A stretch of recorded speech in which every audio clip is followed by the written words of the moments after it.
Ma défense est peu vue. Je n'avais plus à m'occuper que de l'offensive qui consistait à pouvoir réunir à Cherbourg la masse de nos flottes, où la rade ne pouvait contenir que 15 oiseaux pour en accroître le nombre. J'ai fait cruiser un port nouveau. Je mets les Romains n'entreprendront rien de plus fort, de plus difficile que de durer davantage. Il faut fouiller dans les graniers à 50 pieds de profondeur. J'en fis solenniser l'ouverture par la présence de Marie-Louise lorsque j'étais moi-même sur le champ de bataille de la Saxe.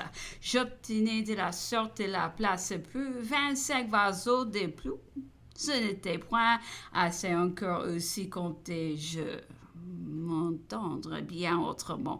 J'étais résolu de renouveler à Cherbourg les merveilles de l'Égypte. J'avais élevé déjà dans la mer ma pyramide. J'aurais eu aussi mon lac mûri. Mon grand objet était de pouvoir concentrer à Cherbourg toutes nos forces maritimes et avec le temps, elles ont été immenses au besoin afin de pouvoir porter le grand coup à l'ennemi. J'établissais mon terrain de manière à ce que les deux nations tout entières eussent peu, pour ainsi dire, se prendre corps à corps. Et l'issue n'en devait pas être douteuse, car nous aurions été plus de 40 millions de Français contre 15 millions d'Anglais.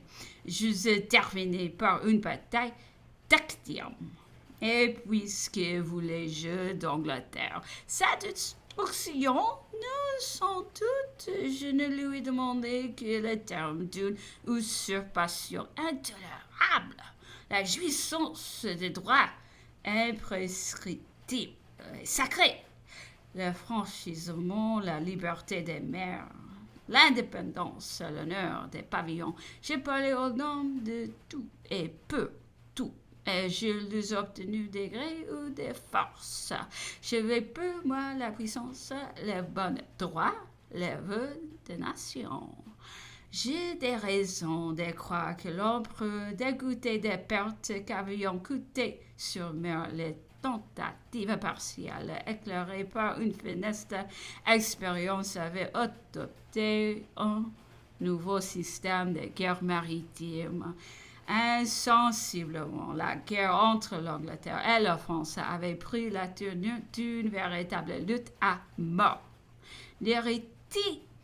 L'irritation de tous les Anglais contre Napoléon était au dernier degré. Ses décrets de Berlin et de Milan, son système continental, des expressions offensantes avaient soulevé tous les esprits au-delà de la Manche, tandis que le ministre, par leur libelle, leur imposture et tous les moyens imaginables, avaient achevé de mettre en jeu toutes les passions peu nationalisées, tout à fait la querelle. Aussi, en plein Parlement, avait-on proclamé la guerre perpétuelle, ou du moins viagère. L'empereur crut devoir façonner ses plans sur cet état de choses et renonça dès cet instant au temps pour calculer que par nécessité à toute croisière, toute opération lointaine, toute tentative chanceuse, il se détermina pour la stricte défensive jusqu'à ce que ses affaires du continent fussent terminées et que ses forces maritimes accumulées lui permissant de frapper plus tard à coup sûr. Il retint donc tous ses bâtiments dans ses ports, ne songeant plus qu'à multiplier graduellement nos ressources navales, sans plus les compromettre. Tout ne fut plus calculé que pour un résultat éloigné. Notre marine avait fait de grandes pertes en vaisseaux. La plupart de nos bons matelots étaient prisonniers en Angleterre et tous nos ports se trouvaient bloqués par les forces anglaise, qui ont géré les communications à l'aide desquelles, en dépit de l'ennemi, on devait communiquer désormais des Bordeaux, Rochefort, Nantes, de la Hollande, Anvers, Cherbourg avec Brest, et lui procurer les approvisionnements en tout genre dont il pouvait manquer. Il voulut avoir à Flessingue ou dans les voisinages des bassins propres à recevoir durant l'hiver la flotte d'Anvers toute armée et pouvant mettre en mer. Dans les 24 heures, elle était retenue prisonnière dans l'Escaut 4 ou 5 mois de l'année. Enfin, il projetait du côté de Bologne ou quelque endroit de cette côte antique pareille à celle de Cherbourg et entre Cherbourg et Brest un voyage convenable à l'île à voir de tout peu assuré en tout temps et sans péril. La libre et pleine communication de nos vaisseaux était au bord des puits Anvers jusqu'au Brest.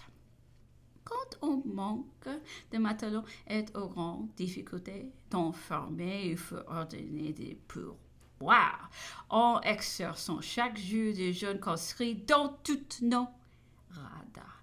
Ils seraient placés d'abord sur des petits bâtiments légers.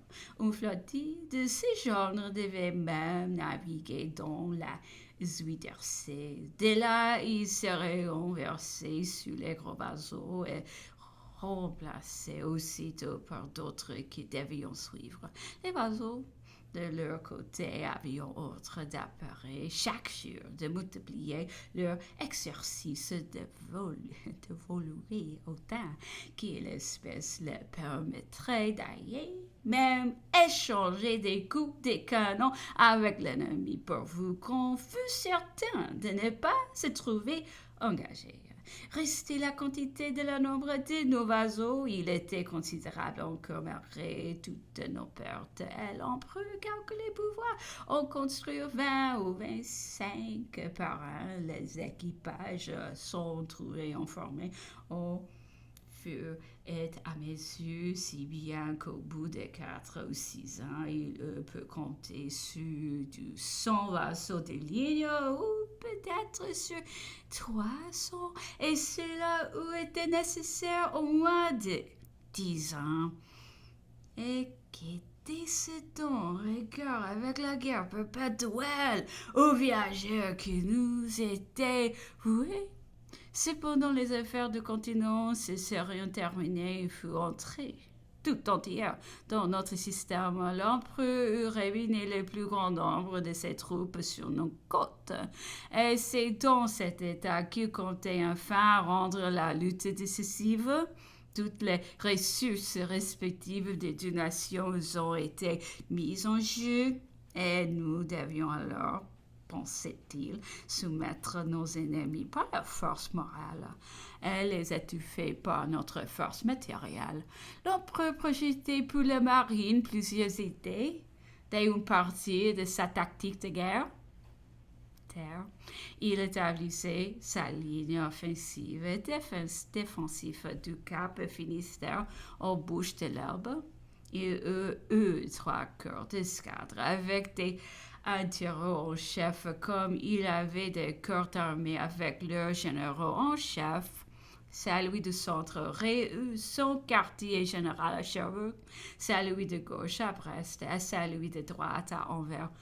De moindres divisions aux extrémités à Rochefort et au Ferrol, au Texel et aux bouches de l'Elbe pour tourner et déborder l'ennemi par ses flancs.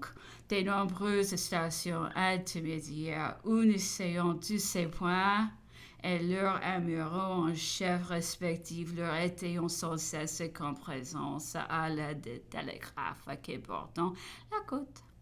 Tenons ce grand ensemble en constante communication. Cependant, quelle partie ils ont pris les Anglais durant nos préparatifs, notre croisement progressif? Ils ont-ils continué de bloquer nos ports?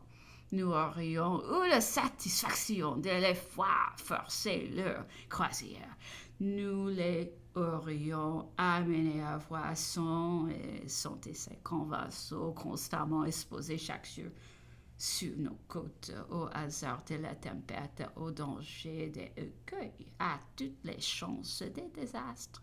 Nous offrons au contraire toutes celles de succès si jamais les accidents de la nature ou les fautes de leurs amiraux amenaient en quelque catastrophe imprévue, laquelle, par la suite du temps, ne pouvait manquer d'arriver. Quel avantage, non, aurions-nous pas tiré, nous, frais, est en bon état, qui était en ce moment toujours prête à mettre sous voile, à combattre. Les Anglais se serions-ils assez nos vasons, sortiront aussitôt pour exercer, former leur équipage.